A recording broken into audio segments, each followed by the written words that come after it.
ধন্যবাদ জানাই এবং কৃতজ্ঞতা জ্ঞাপন করি।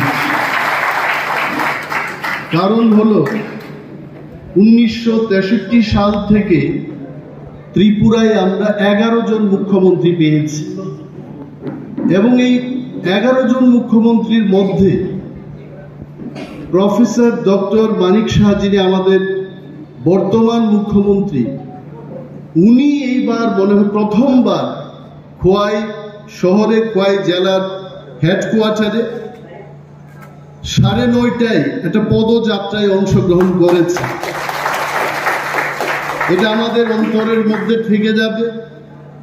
খোয়াইবাসীর সমস্ত জেলার মানুষের কাছে এটা স্বর্ণাক্ষরে লিখিত থাকবে যে উনি আমাদের মাঝে এত সকালবেলায় এসেছেন। এবং আবারও ধন্যবাদ জানাচ্ছি। বিনয়ী মানুষ, ভেরি সিম্পল, এটা কল্পনাও করা যায় না। আমি অনেক সময় ভাবি যে আমরা কাকে দেখেছি মুখ্যমন্ত্রী। মুখ্যমন্ত্রী বলতে আমরা মানিক সরকার মহোদয়কে মুখ্যমন্ত্রী হিসেবে দেখেছি বা আরো অনেক মুখ্যমন্ত্রীদের দেখেছি। But I can tell with my experience, এই যে এত বিনয়ী এবং সিম্পল সাদাসিধে মানুষ, মানুষের সাথে পায়ে হেঁটে উনি কিন্তু সারা খোয়াই মহকুমা পরিক্রমা করেছেন আজকে 5 কিলোমিটার, যেটা ভাবতে অবাক। এবং তারপরেও কিন্তু উনি সুস্থ। উনি আমাকে বলছেন যে অনিমেষ বাবু, আমি খোয়াইবারই প্রথম 5 কিলোমিটার হাঁটিনি, আমি ক্রস কান্ট্রি দৌড় প্রতিযোগিতায় কল্যাণপুরে এসেছি। বিশাল জিনিস। এবং উনাকে পেয়ে, কাছে পেয়ে উনার সম্মুখে বক্তব্য করার যে সুযোগটা পেয়েছি, আমাদের ভারতবর্ষের মূল মন্ত্রতে কি হল? আমাদের মূল মন্ত্রই হচ্ছে বিবিধের মাঝে মিলন এবং বৈচিত্র্যের মধ্যে ঐক্য। আমি আগেও ছিলাম এই কল্যাণপুরের অনেক মানুষ, আমি জানি আমাকে অনেকেই করমর্দন করতে আপনারা আসলেন, বলছেন যে অনিরুদ্ধা কেমন আছে।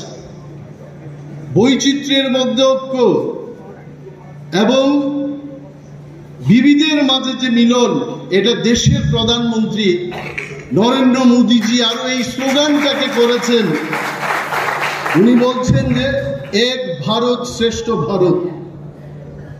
আমাদের অনেকেই প্রশ্ন করে তিপ্রা মধা বিজেপির সাথে হাত মিলিয়েছে, কেন মেলাবো না? বাধা কোথায়? দেশের প্রধানমন্ত্রী, দেশের স্বরাষ্ট্রমন্ত্রী যখন বলছেন যে সবকা সাথ, সবকা বিকাশ, সবকা বিশ্বাস দরকার, যখন ওরা বলছেন পিছিয়ে পড়া মানুষ, তিপ্রাসা সহ অন্যান্য অংশের মানুষকে নিয়ে শ্রেষ্ঠ ভারত গড়তে চান, সেখানে আমরা কেন আসবো না? অনেকে আমাদের প্রার্থীকে নিয়ে বলছে উনি বহিরাগত। আমি বিরোধীদের বলবো এই মঞ্চ থেকে, রাহুল গান্ধীজি দিল্লি থেকে উনি উত্তরপ্রদেশে গিয়ে ভোটে নির্বাচন লড়তে পারেন, কেরালায় গিয়ে উনি লড়তে পারেন, আর আমাদের প্রার্থীকে বলছে বহিরাগত। উনি আমাদের মহারাজের কন্যা, কিরিট বিক্রম দেববর্মনের কন্যা, বলছে যে এই কীর্তি সিং দেবী কি আসল দেববর্মা না নকল দেববর্মা? আমি বুঝলাম না ব্যাপারটা। অনিমেষ দেববর্মা কি করে দেববর্মা হলো? কারণ বাবা দেববর্মা। প্রফেসর ডক্টর মানিক সাহা কি করে সাহা হলো? উনার বাবা সাহা, সম্মানীয় ML সাহা, আমরা সবাই জানি। উনার ছেলে হিসেবে উনি সাহা। তো দেববর্মার মেয়ে কি দেববর্মা হবে না? এই যে কতগুলি কথা নিয়ে তারা বলছে যে প্রার্থী বহিরাগত, উনি বহিরাগত না, উনি এই ত্রিপুরা রাজ্যের মহারাজার গোরের কন্যা। উনাকে আমরা সম্মান করি এবং সম্মান দেব। আর এই কথা আজকে এই হাউসের মধ্যে, এই হলের মধ্যে বলতে চাই যে ওরা বলছে ওনাকে ভোট দিয়ে কি হবে। বামেদের আমি বলছি, বাজু বনরিয়াংকে 25 বছর আমরা বিনা শর্তে আমরা ভোট দিয়েছি।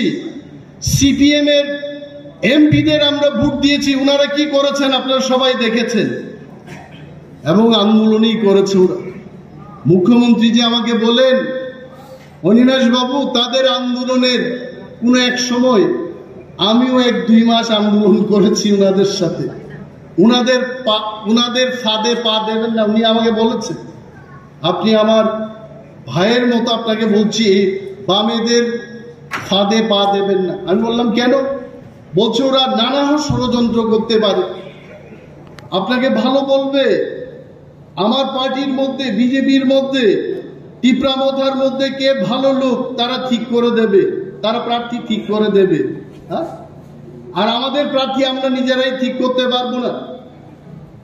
কিন্তু একটা কথা সত্য, টিপ্রামথা, বিজেপি এবং আইপিএফটির মধ্যে যখন এই সমঝোতায় সমন্বয় হলো, এদের পায়ের তলার মাটি নেই, এরা বুঝতে পেরেছে। কেন আমি বলছি? ত্রিপুরার পূর্বতন মুখ্যমন্ত্রী মানিক সরকার, আমি সম্মান দিয়ে বলছি, উনি কিন্তু নাস্তিক। উনার উইকিপিডিয়াতে লিখেছেন অ্যাথেইস্ট।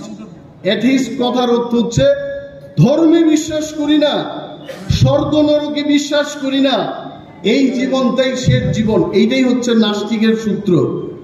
কিছুদিন আগে বক্তৃতা করতে গিয়ে বলেছেন যে আমি তো আর বেশি দিন বাঁচবো না, আমি যখন স্বর্গে যাব আমি কি কি কাজ করেছি আমি বলতে পারবো।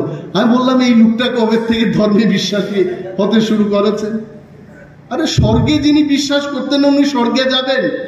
আমি ওই লোকটাকে বললাম, যে লোকটা আমাকে দেখিয়েছে, বললাম উনি যা যা কাজ করেছেন 20 বছরে, ঈশ্বর ভগবান স্বর্গের গেটটা বন্ধ রেখে বলবে তুমি বাইরেই থাকো, এখানে তোমার ঢোকার কোনো রাস্তা নেই। কেন জানেন? আমি মানিক বাবুকে শ্রদ্ধা দিয়ে, আমাদের মুখ্যমন্ত্রী মানিক বাবু না, পূর্বতন মুখ্যমন্ত্রী মানিক সরকারকে বলছি, স্বর্গে যাওয়ার দরকার নেই আপনার।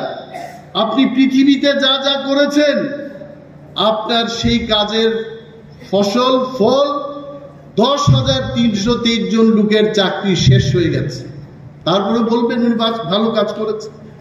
যেখানে কমিউনিস্ট, আপনারা তো সচেতন নাগরিক, বিশিষ্ট নাগরিক, যেখানে কমিউনিস্ট এখানে কিন্তু বিভাজন। এরা মানুষের মধ্যে ভেজালটা লাগাবে, রাজনীতি করবে। খোয়াই জেলার মধ্যে মহকুমায় আমরা কি দেখেছি? 97 সালের কথা আপনারা ভুলতে পারবেন? আমাদের টিপ্রা এবং বাঙালিদের মধ্যে সন্দেহের সৃষ্টি করিয়ে অনেক ব্যবসায়ীর ক্ষতি হয়েছে। আমি বলছি, এই হলের মধ্যে অনেক ব্যবসায়ীরা থাকতে পারে, টিপ্রারা বয়ে আসতে পারতো না খোয়াই, কল্যাণপুর। এটা কাদের সৃষ্টি ছিল? এবং তাদের যে 35 বছরের শাসনে আমরা 80 জুনের দাঙ্গা দেখেছি, এটা ভুলে যাবেন না। আর আজকে ত্রিপুরায় ভারতীয় জনতা পার্টির নেতৃত্বে যখন সরকারটা হলো, তারা বলতে পারবে একটা দাঙ্গা হয়েছে ত্রিপুরায়। আর যতদিন ভারতীয় জনতা পার্টি এবং তার সহযোগীদের সরকার থাকবে, ত্রিপুরা রাজ্যে জাতি উপজাতি ত্রিপুরাদের মধ্যে আর দাঙ্গাও হবে না। তাই কেন যাব?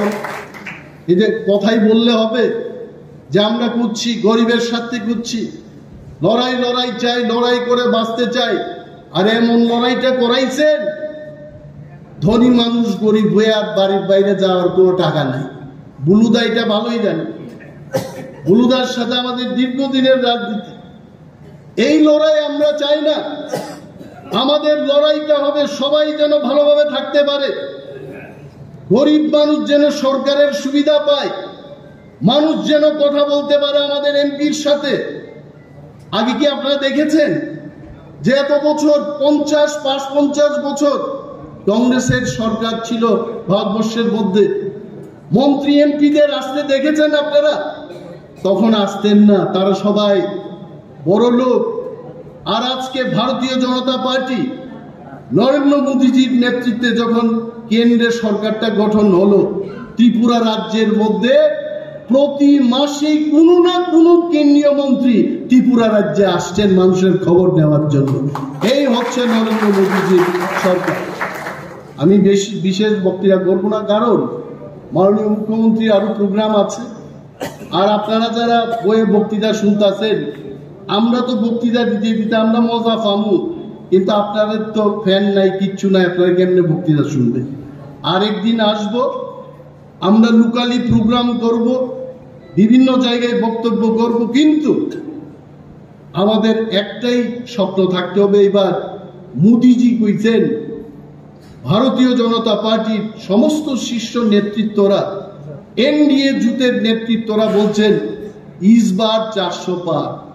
আমি বলবো এই যে 400টা সিটের মধ্যে আমাদের পূর্ব ত্রিপুরার সিটটা প্রথম নাম্বার 1 থাকা উচিত। আরে এক দুই তো 400 হইব, এক দুই কইরা গুইনেই তো 400 হইব। আর এই 1 নম্বর সিটটা থাকবে আমাদের মহারানী প্রীতি সিং দেববর্মার সিটটা। এবং মাননীয় মুখ্যমন্ত্রীকে মঞ্চের মধ্যে আমি এজ এ পলিটিক্যাল অ্যাক্টিভিস্ট আমি আশ্বস্ত করছি, আপনাকে কথা দিচ্ছি, খোয়াই জেলা পিছিয়ে থাকবে না, রাজ্যের মধ্যে আমরা এগিয়েই থাকব, আমরা বলব। এবং তারা বলে টিপরামথাদের বলে বিশেষভাবে টিপরামথা করেন, পদ্ম ফুলে ভোট দিবেন। আমি বললাম সমস্ত অংশের মানুষের উন্নয়নের জন্য আমাদের কেন্দ্রীয় সরকারের সাথে একটা চুক্তি হয়েছে, কেন আমরা টিপরামথা করে আমরা পদ্ম ফুলে ভোট দেব না? আর পূর্বতন মুখ্যমন্ত্রী মানিক সরকার, যিনি কংগ্রেসকে গালাগাল করতেন 35 বছর, উনিও তো হাত সিম্বলে ভোট দেবেন। উনি বিনা শর্তে যদি কংগ্রেসকে ভোট দিতে পারে, টিপরামথা ত্রিপুরার উন্নয়নের জন্য, ত্রিপুরার উন্নয়নের জন্য আমরা কেন বিজেপিকে ভোট দেব না? আমরা অবশ্যই ভোট দেব, আপনারা বলুন। এবং লক্ষ লক্ষ ভোটের ব্যবধানে এইবার আমাদের